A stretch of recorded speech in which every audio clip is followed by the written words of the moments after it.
How's it going, everybody? Welcome back to Just Stuff. I'm Jordan Mapes, and my co-host. Sebastian Andrukovic. And look at this. We got on to episode 2. Let's get at it. Let's go. Maybe this podcast will actually last longer than the rest. We'll see what happens. We should have done this a lot sooner. Hey, We had some technical difficulties and some physical difficulties at that on my end, but we're here now. Seb got a great laugh in, which was, I guess, good for him. Wasn't good for me, but yeah. To describe the situation, I'm just chilling here. Jordan's been ready to set up his podcast, all that type of stuff. All of a sudden, I see this guy fling his chair back and he goes flying off of his chair. All you hear is this little scream, like, ah! And he's dead on the ground. You see his dog panicking, rushing to go get him. But no, that was outrageous. Funniest yeah, part of the day so don't far. lean back in a chair with wheels, man. It's never gonna go well for you. That kind of sucked. My back really hurts from it, but we're Yeah. gonna go ahead and get this But started. All right, go ahead. Go ahead. first off, before we get started, I'm not going to let you put any disrespect on beyond the paddock. All right, they've been putting in their work. You can't just say we're the only ones doing episodes. And beyond the Hey, paddock, Austin and Paul have been killing it. they have been. They have been. They started season 2. They got a nice episode in. I can't wait for the rest of their episodes to drop. So yeah, it's gonna be fun. I would like to see Dam come back. We'll see what happens. Maybe if they're tuning into this, it might, get them in gear to get their season started. But yeah, Beyond the Paddock's going strong. So I'm glad we got some more content getting pushed out from the league. But without further ado, Seb, take it away. This is your idea for episode 2. Well, I'm not going to idealistically say this is my idea. I got this idea from P1 Podcast. One thing they always do with every race, they give each driver a driver rating from 1 to 10 based on their performance throughout the weekend. So, big things that I'm going to be taking into consideration: how they performed in qualifying, how they performed in the race. Most specifically with this race is how they handled the conditions and kind of everything around that. So it'll be very interesting to go over. I think we could have very differing opinions, especially with the way people perform throughout the race and how some positions might not dignify the results that they got. Of course, of course. You said that we want to do this based off uh, the constructor rankings from last season flip. So we're going to start with, Kick Sauber. of course. Yeah. So I guess we could start ahead with Gabriel Bortoleto, who I personally gave him a 6 for the weekend. Out of all the rookies, he survived, which is a big task you could say out of any of the rookies. He, Hmm. oh, I guess he didn't. No, he did crash towards the end, but he survived most of it, and he did look solid. He did look rather quick in qualifying. So even though he did crash, he had some solid moments. He spun out on dry tires in the wet, which I mean, the best drivers were doing that as well. So, Hmm. how much could you really put on him for that? It's a tough situation. Well, conditions are tough, but he did drive a great overall weekend. You gave him a 6 out of 10. I gave him a 5 out of 10. You hit on it. He had a great qualifying. He made it out of Q1. He did spin out towards the end, so I'm going to ding him for that. But Kick in general had a pretty good weekend. I mean, you're not what you're expecting. They're ahead of Ferrari so far in the standings, so that's cool after 1 week. But Bortoleto had a decent race.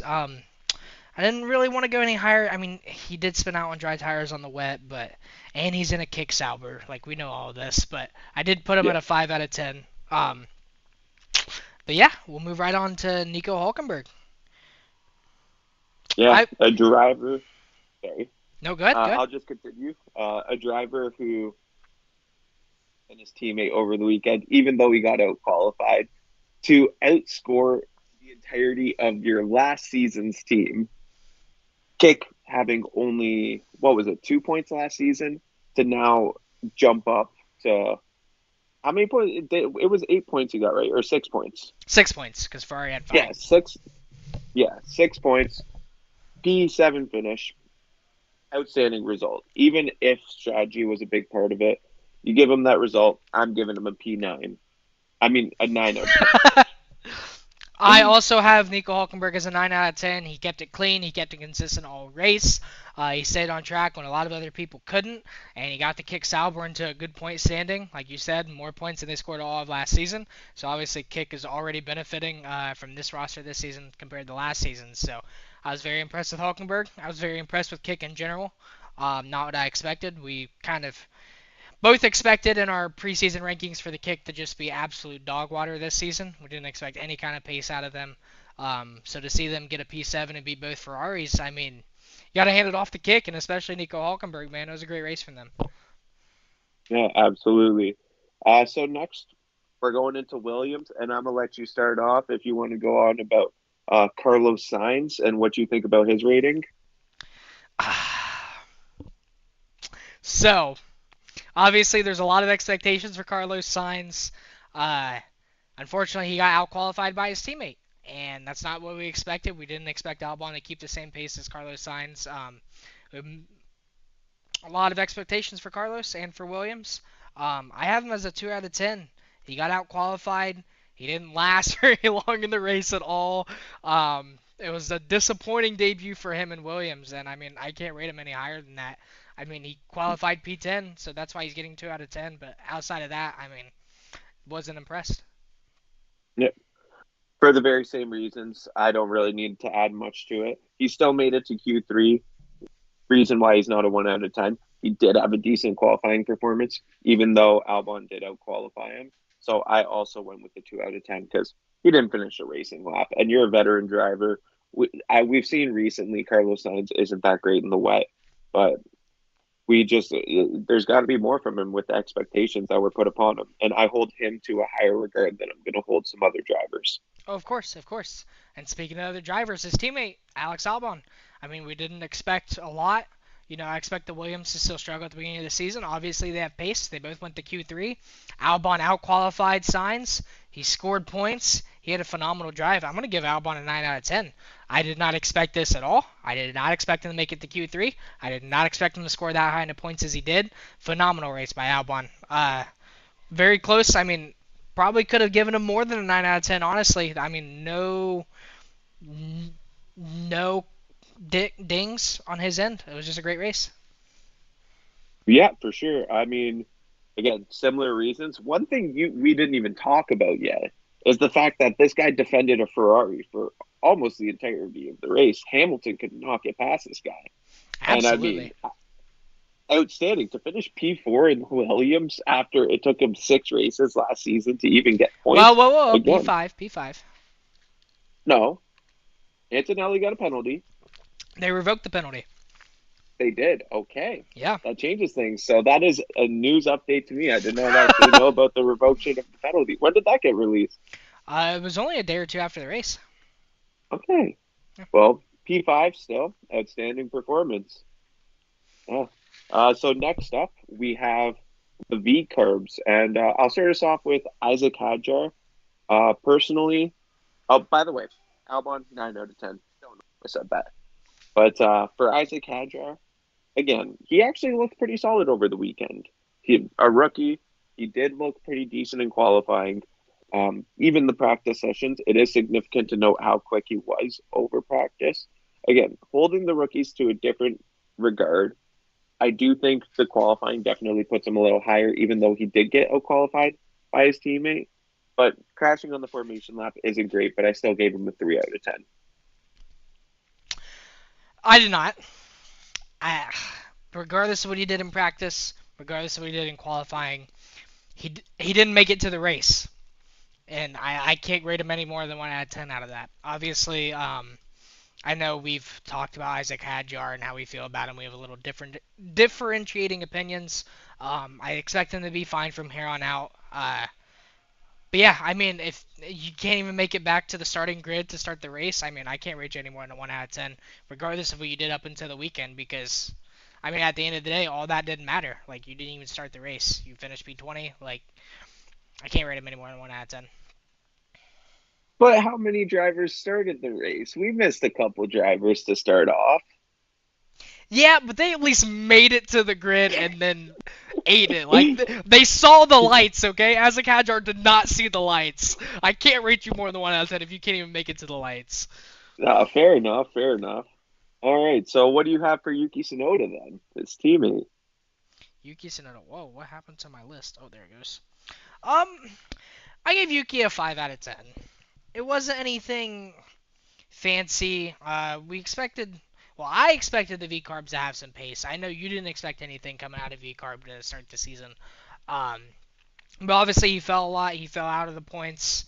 I mean, it wasn't a great race on him. Uh, he didn't have the pace that it looked like he had in qualifying. I was just disappointed. He just didn't seem like the Yuki Tsunoda, we expected. Obviously, it's race one. I think Yuki's going to be fine. I think he's going to be in the points next week. I think it'll be all fine on his end. But personally, falling out of the points after the quali, he lost a few positions. I'm just going to 5 out of 10. All right. Now I'm looking at when it comes to Yuki Tsunoda. This guy, first off, qualified in the Time top out. What did you say? You cut out. No problem. I'm going off the race story and just everything that happened over the weekend with Yuki Tsunoda. Got First off, qualified top 5. Again, the race, he was always in a solid position. Own doing, he was in a solid position. Strategically, his team picked the wrong strategy. Safety car came out at the wrong time, fell out of the points. So personally, I think he had a fantastic weekend, especially for finishing in qualifying P5 with the V carb. Got to give him a 7 out of 10 at least for that, in my opinion. Yeah, I saw it as a good performance, even though he didn't get any points. I don't think it was any of his doing and why he didn't get any points. Well, I mean, even after they botched the tire strategy on that, like, his pace in the last stint it wasn't impressive, in my opinion. And obviously, because of our preseason rankings, you had VCarb, bottom next to Kick. I had VCarb kind of high. Like, I'm expecting the VCarbs to be consistently in the points this season. I know that's not what you were expecting, so this is one of the drivers that I definitely expected us to have a bit of a different rating because I'm holding VCarb to a higher standard this season. You're not expecting much out of them. So 7 out of 10, not even surprising to me. But yeah, I mean, even after they botched the tire strategy, like, his pace kind of fell off. He didn't keep up with the Ferraris. Fell all the way back to P12 even after all that, because I think he was I still think he was P10 even after they botched it. He lost 2 more positions, just in the last stint. So, I mean, obviously the P5 quality is amazing, but I expected him to be in Q3 in quali, so it's going to be a different rating. All right, fair enough. So next up, we have the Haas. Now, this is going to be a fun one to talk about, and I'll get us started with Ollie Bearman weekend. To put it lightly. You cut out again, buddy. Am I sounding good now? Yeah, it's like you just go quiet, like you dim out, and then you come back. Interesting. Okay, yeah. But everything's good right now. Right now it is, yeah. I didn't catch the very beginning, where you were talking about Bearman. No problem. So Ollie Bearman. There you go. You just cut out again. I heard Ollie Bearman, and then it just went quiet. Okay. I mean, hold on. I guess I could just get you on my speaker for right now. How do I sound? You sound a lot better. Okay. So, Ollie Bearman, again, to go back at it, did not have a great weekend. Not even to sugarcoat, he looked terrible. Mm-hmm. We saw back in Brazil last season, just not great in the wet. He had no pace. So, I'm going to give him a 2 because at least he didn't fin it. And again, most other drivers did at his range. All those rookies could not survive. He at least survived. So even though he was really slow, I'll give him a 2. Fair enough. And for the same reason that you said, I gave him a 3 out of 10. I mean, at least he completed the race. That's what you could say. More than half the rookies did not complete that feat. So, but yeah, I mean, we knew, or at least I knew, that the Haas's weren't going to be that good. But yeah, I mean, it looked rough. I mean, obviously he's not great in the wet. We've seen him multiple races now, but I mean, at least he completed the race. It was bad conditions. It's not a great car, so I mean, that's why I'm going to give him a 3 out of 10. All right. So then, what do you think about his teammate then, Esteban Ocon? Ocon, I gave it 4 out of 10. He definitely had better pace than Bierman. Obviously, he finished the race. Like I said, Haas isn't a great car, but he had a lot more pace than his teammate. But, I mean, again, it's a Haas. It's hard to judge. We know what Ocon can do when he has a decent car. But yeah, I mean, I give him one notch higher just because he had better pace than Bierman. Okay. And for the same reason, I'm not even going to elaborate on it. I went 3 out of 10. The Haas are boring to talk about from this race. There's not much to talk about. Yep. So we could just go right into it with the Alpine and Jack Doohan, who I'm going to kind of put him exactly where I put Hadjar. Low expectations. Both performed solid in qualifying. Both crashed out early. I'm also giving Doohan a 3. He impressed me, if I'm being honest. In qualifying, I expected nothing of him. He kept a relatively close pace to Gasly, and that's not an easy feat to do. Gasly has been outstanding, and he did it. So that's where I'll give him at least a 3. Well, for the same reason you gave him a 3, and for the same reason I gave Hadjar a 0, I'm going to do Doohan a 1. I mean, at least he made it to the starting grid. He saw the lights, but then he bent it right at the beginning. So, despite what you did in practice and quali, I mean, only survived one lap. I mean, all that just kind of goes out the window at that point.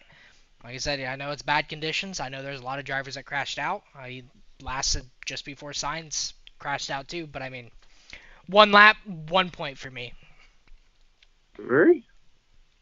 So next up, we got Pierre Gasly, who again, very similarly, a weekend close to how Yuki Tsunoda had it.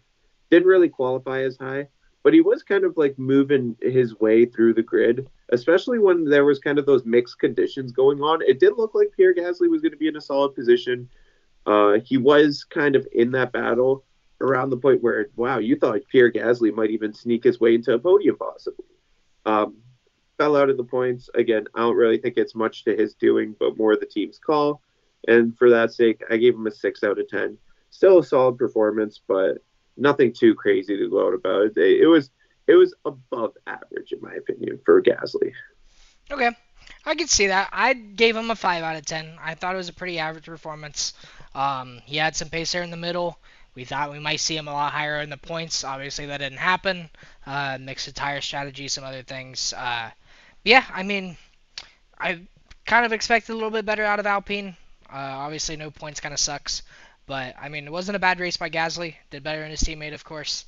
It looked like they had some good pace in qualifying, but it just felt very average to me. You're fairly pessimistic about each of these drivers, I'm noticing. It's week one. I get it. It is week one. Obviously, it'll be different coming next week. Get the jitters out of the way. But, I mean, terrible conditions. A lot of these drivers struggled.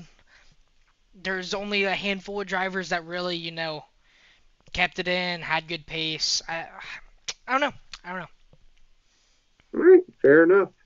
So next up, we got Aston Martin, and we can start up with Fernando Alonso, who also crashed in the race. And what are your thoughts on his weekend? They both pretty much qualified where I expected them to, just outside of the points. They had the pace that I expected them going into the race. Obviously, Alonso Bennett as well, DNF'd. Not really anything stood out to me from Alonso. Pretty much exactly where I expected Aston Martin to be, at least on his end. Obviously, we'll get to Stroll in a minute because that was crazy. But Alonso didn't impress me all that much. I gave him a 3 out of 10. Okay, so interesting. I am a little more pessimistic on Alonso. Again, he's a veteran driver. Didn't really make it much out of the race. Qualifying wasn't outstanding. He usually dominates Stroll in qualifying. He still did beat Stroll, but again, it's Lance Stroll we're talking about. Usually doesn't qualify great anyway. But again, similarly to Carlos Sainz, I kind of held Alonso more in that standard, especially when it comes to these mixed conditions. I gave him a 2 out of 10. Makes sense. A lot of these drivers were right there. Now on the other half though, Lance Stroll, not what I expected. Dude had a great race. He had consistent pace the whole time. I mean, not what I expected. I didn't expect the Aston Martin to get points this weekend, and especially not to the rate in which Lance Stroll did it. I mean, one of the better races, in recent memory from him, in my opinion. I give him a 9 out of 10. Oh yeah, no, Stroll was outstanding this weekend comparative to what he normally does. A P6, we don't see that much honestly from Stroll. Mm-hmm.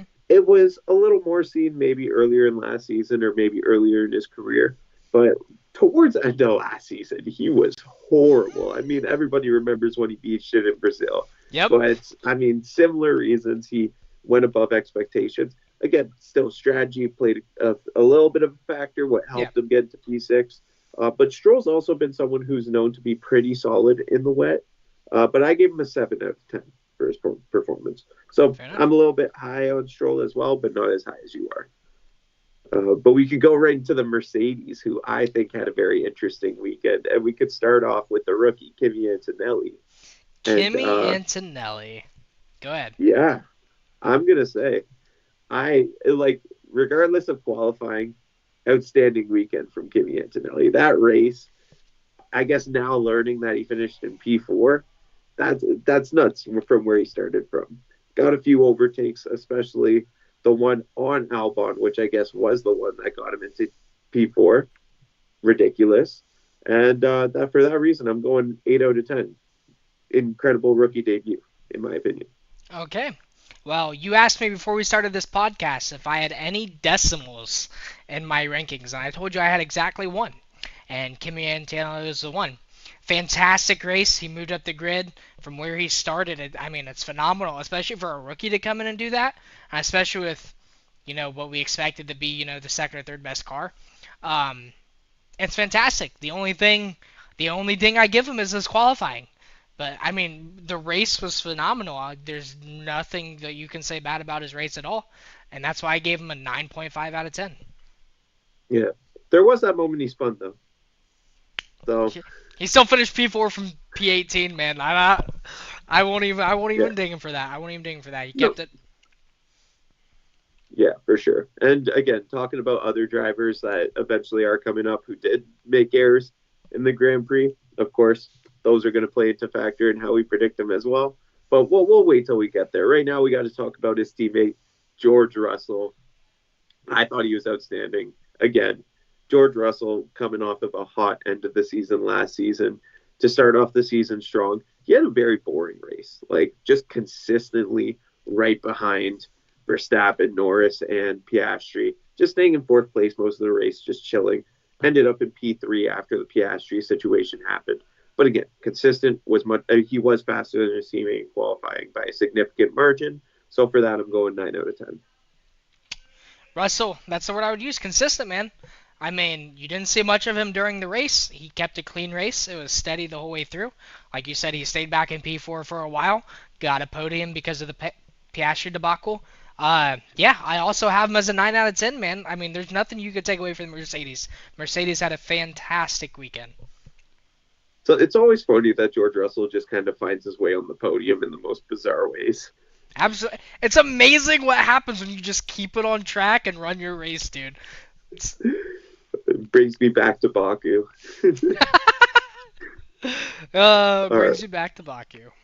But all right, so we could continue on to the team that finished P3 in last year's Constructors' Championship, Red Bull. I just wanted to say that specifically because I know they did win Constructors. Shout out McLaren. But we could start off. We've been starting off with the rookies. I'm still considering Liam Lawson a rookie, so we could start off there. Dude, horrible weekend. Horrible weekend. I gave him a 1 out of 10. This guy did nothing right. He kept, even when he was keeping it on track for most of the part for the race itself, and they actually looked like he might get points.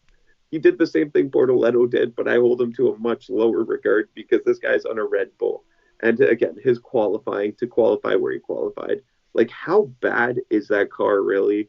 I don't know, but he didn't look great at all. Well, I'm taking all that into consideration as well when I go to Lawson. And I'm also taking into consideration where I rated some of these other rookies.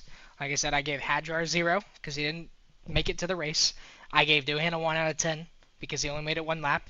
At least Lawson, completed some of the race, you know what I mean? But that Red Bull, is awful. I don't care how Red Bull tries to sugarcoat it. The car obviously doesn't drive well. It's set up for Max, okay? And no matter who they put in that seat, we saw it with Checo towards the end of last season. We're gonna see it with Lawson, I think, all season. It's not gonna be fun, and especially he didn't have any of the upgrades Max did. Like that Red Bull is just trash. So I'm not even gonna hold that to Lawson. Lawson had no pace. We know that from qualifying. It wasn't a great race, but because I rated Hadjar, Doohan, and Sainz, 0, 1, and 2, I'm gonna give Lawson a 3 out of 10. We know the problems that car has. We know what Red Bull said about it. I'm not going to ding that against them. I want to see more from them in China, of course. But, yeah, I'm going to give him a 3 out of 10. Interesting. So, my personal take, I put him lower just because at least the other people showed me something. They did something right. To me, Liam Lawson didn't do anything right all weekend. He just looked abysmal. And yes, I'll hold that to the Red Bull. But I mean, Max Verstappen's just that great because that guy got a P2 out of that same car. So I don't know, man. I also wouldn't say it's the same car. Okay, like it's the same car team wise, but we know that Lawson's Red Bull is put together by scraps at this point. The Red Bull even mentioned it, like not the same car, and it's tailored towards Max as well. So that's why I'm giving Lawson a little bit of the benefit of the doubt. We'll see what happens in China. We'll see if any adjustments are made. But he's got to show better pace than that. Like you said, it was not good. Nothing went right for Lawson. But at least he completed some laps, so I'll give him that. All right. Fair enough. So we could go into his teammate, who the greatest driver of all time. I'll say it. No, I'm kidding. But we got Max Verstappen. I just know certain people hate that when I say that. Can't wait for people to tune in and have comments about that. But anyways, continue. For Max Verstappen, fantastic drive again. The only reason I'm not even going to give him a 10 is because he was a champion of the last 4 world titles, and he's expected to win races. So even though he's in that Red Bull, I still expect him to win the race. He didn't win the race. I'm going to give him a 9 out of 10 because he did make the most out of that car. Even strategically, his team did make a mishap strategically. I understand why they did it. They're going to fight to win the race. They're not focused on finishing second place, so they're not boxing because they're trying to do something different than the McLarens to win the race. They don't want no pit stop strategy coming into play. Yep. So, 9 out of 10. I think fantastic drive. We all know what Max could do. Not much to talk about there. So, for the same reason, obviously, he led drivers for 1,025 consecutive days, 1,029 consecutive days. It was right around that. Something absurd. Just absolutely ridiculous, okay? And we know the Red Bull is not where the McLaren is. I know he was pushing the car in the beginning. He fell off for a while. He was able to bring it back towards the end. Had a shot to win the race. Obviously, it didn't make out. But the tire wear is where I'm going to ding him. And I'm not going to ding him much. Obviously, he saw P2, so a phenomenal race. But I did give him an 8 out of 10 instead of a 9 out of 10 because Max knows better. He should have managed his tires better. Had he just managed his first stint better, came out, if Red Bull would have gotten the strategy right, he managed his tires in that first stint better, he probably wins this race. But he fell off a lot in that first stint, and he kind of shot himself in the foot. He didn't have to keep up with him. He could have even fell behind, just stay back of Piastri, keep it there. But he killed the tires early on. He was trying to go for the race one too early, in my opinion. That's why I'm going to ding him 1 knockoff. Still a great race. Still finished P2. Still about right where we expected him for this weekend. But yeah, because of that first stint, I dinged him a little bit. He is a 4-time world champion. He knows better. That's why I'm going to ding him. Give him an 8 out of 10. Oh yeah, for sure. Him locking up and giving Piastri P2 at that point. I mean, again, you're probably looking at a situation where Piastri doesn't beat it. Piastri's P2, and Verstappen's finishing the race in P3. So that is an error that could have harmed his race in a way, which is why I feel like you can't necessarily give him a 10 out of 10. Mm-hmm. But 9 out of 10 is still fantastic. We know what Max could do. We know he's going to see 10 out of 10 many times this season. Of course. But now we're going into the second place in Constructors' Championship last season, and a fun team to talk about. We could start off with their new driver, Lewis Hamilton. And I'm curious to hear your opinions on how he performed in the Grand Prix. So, he got out qualified by Leclerc. You and I talked, in preseason about, Hamilton struggling in qualifying, and that would be the biggest hurdle he'll need to overcome if he wants a chance at the Drivers' Championship this year. Qualifying wasn't great, or at least it wasn't to where I thought they would be. I thought qualifying would be a little bit better on the Ferrari's end. Obviously, Ferrari strategy came into play, kind of shot themselves in the foot towards the end. It was better than average, but it wasn't the performance you expect from an 8-time world champion. I gave him a 6 out of 10 personally. I expected him to have a little more pace in that car. Obviously, it wasn't to the standard that I had him to. I know that, you didn't have Hamilton as high standard as I did coming into this season. I still expect Hamilton to battle for the championship. I don't know if he'll win the championship. I don't think he'll win the championship. Yeah, I mean, just above average performance in my opinion. Nothing too special. You put his performance ahead of Pierre Gasly's. How dare you? How dare you? Pierre Gasly looked solid out there, first off. But did, but Ferrari staying out on slicks in the freaking wet is not Lewis Hamilton or Charles Leclerc's fault, okay?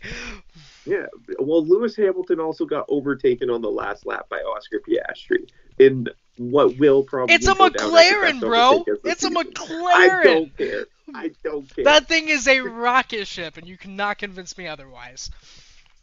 All right. I'm not too far off of you. I went Lewis Hamilton a 5. I just thought he had an average race. He got out-qualified by his teammate. Team put him on the wrong strategy. He was still going to end up with some solid points. If he was on the right strategy, they messed him up, gave him P10, got 1 point, but he didn't look horrible. He wasn't making mistakes, which is why I can't. A lot of drivers were making mistakes out there. It was tough conditions to drive out there. So that's why I still went with the 5 out of 10. But otherwise, his teammate Leclerc now, I put him a little bit higher. He had a performance that was somewhat on par with Hamilton's, but he did more. He was making at least some overtakes. He was driving a little more.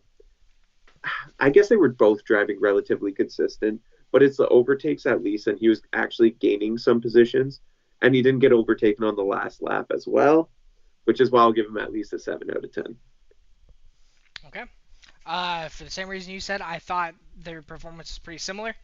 Leclerc did get a little more out of the car than what Hamilton did. He got screwed over by Ferrari strategy as well. He did have a couple overtakes in the race. They have a little bit better speed than Hamilton, but it wasn't. He didn't do anything that made me separate him from Hamilton, if that makes sense.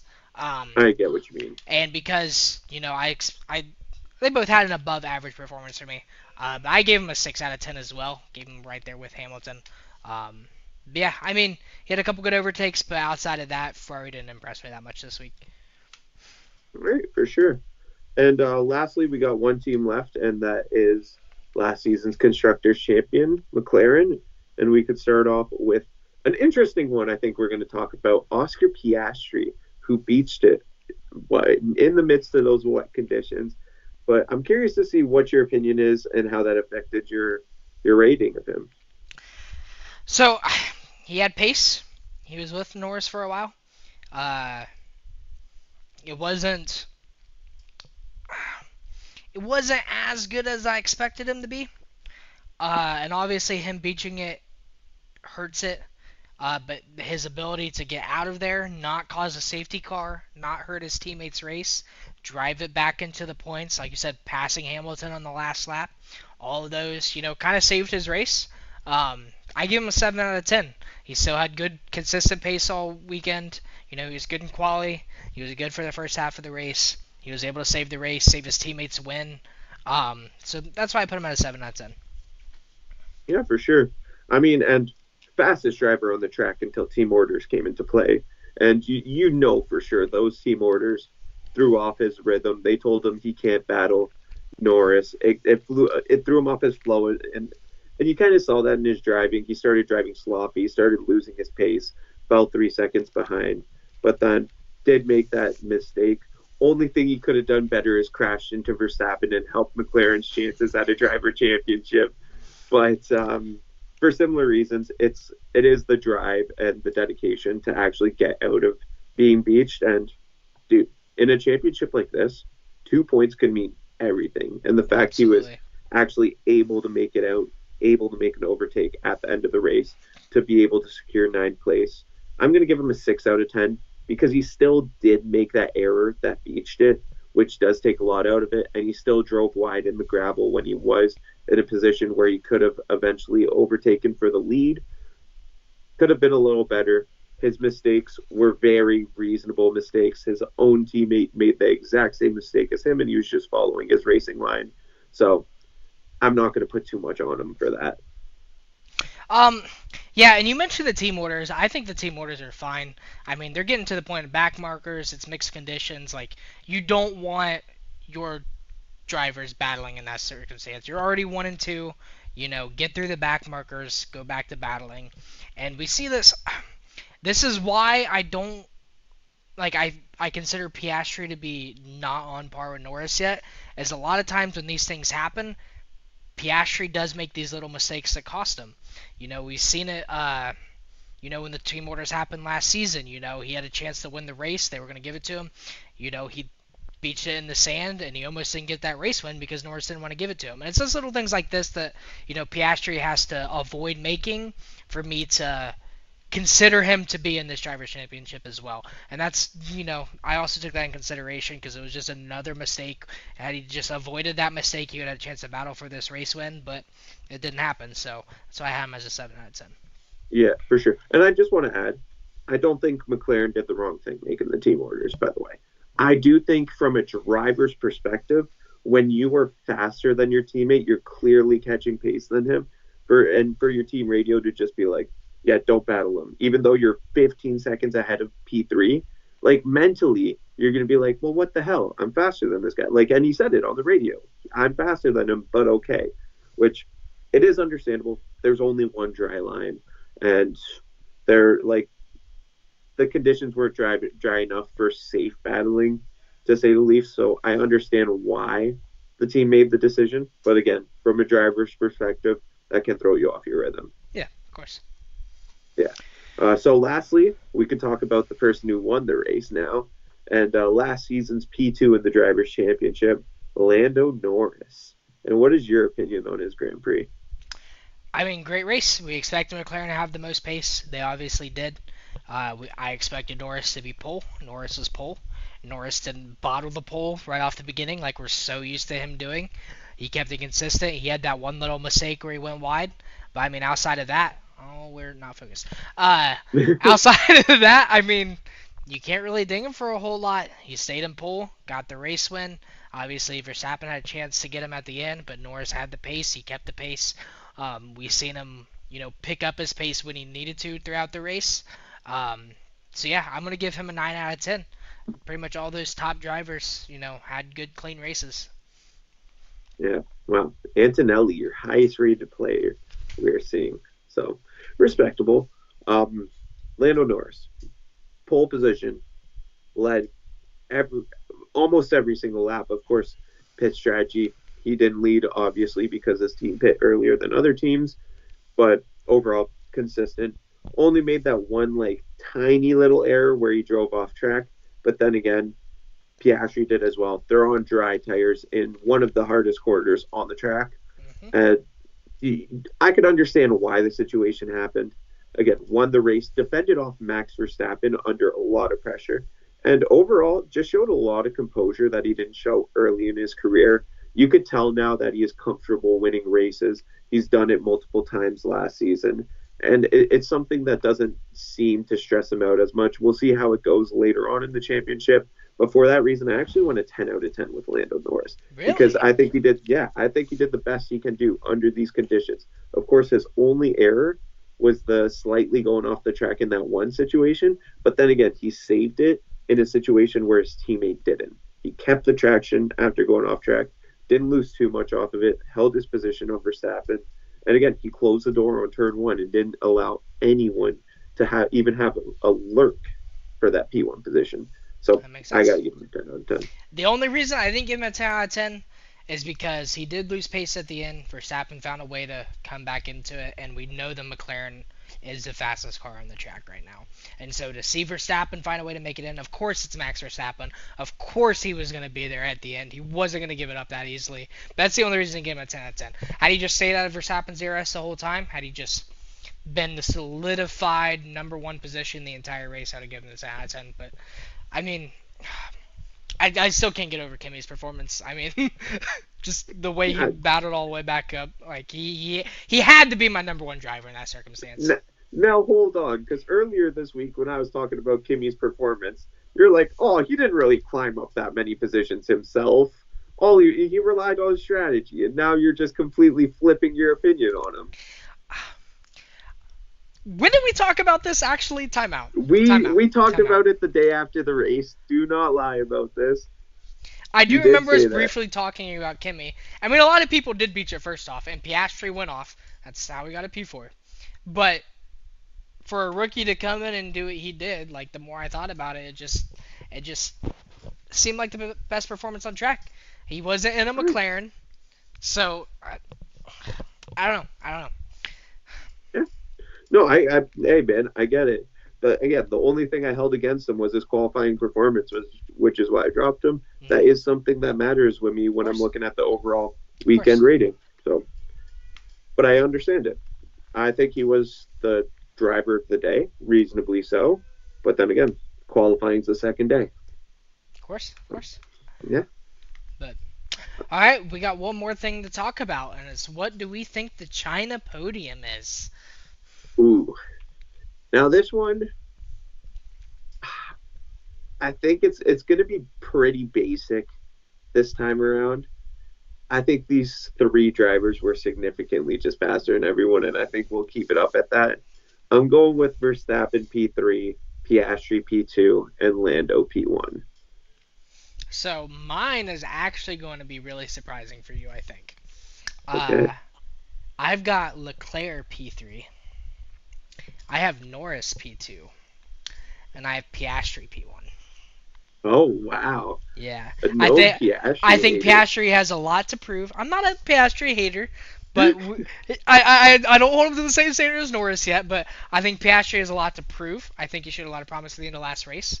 I think he's going to come out extra motivated to score points, get back in this drivers' championship, and I think if he's able to get that pole qualifying, if he can out-qualify Norris, if McLaren, solidifies themselves as the top two again, I think Piastri will be able to hold P1 and take it. Qualifying is going to be a big consideration. If Norris out-qualifies him again, I think Norris is going to win. But I do think Piastri has a shot to out-qualify him and get a shot at a race win this weekend. All right, for sure. Well, that concludes it from my end, personally. Covered everything we wanted. Like I said, if anyone wants to come on and guest, we have some trivia and stuff planned. We'll get that in probably the next episode or so. But yeah, this was fun. It was definitely an interesting race. It was a great race to start the season. I hope we have a lot more races like this in the future. I don't think we'll get rain in China. It's supposed to be like sunny and 80 degrees on Sunday, so we won't see the same mixed conditions, but hopefully we still get a good race out of it. But yeah, you couldn't ask for a better season debut, in my opinion. For sure. Well, anyway, we thank you guys for watching. Appreciate having y'all with us. And I hope you all have a great day. Yep, thank you for tuning in to Just Stuff presented by Sports and Stuff. We will talk to you all later. Peace out.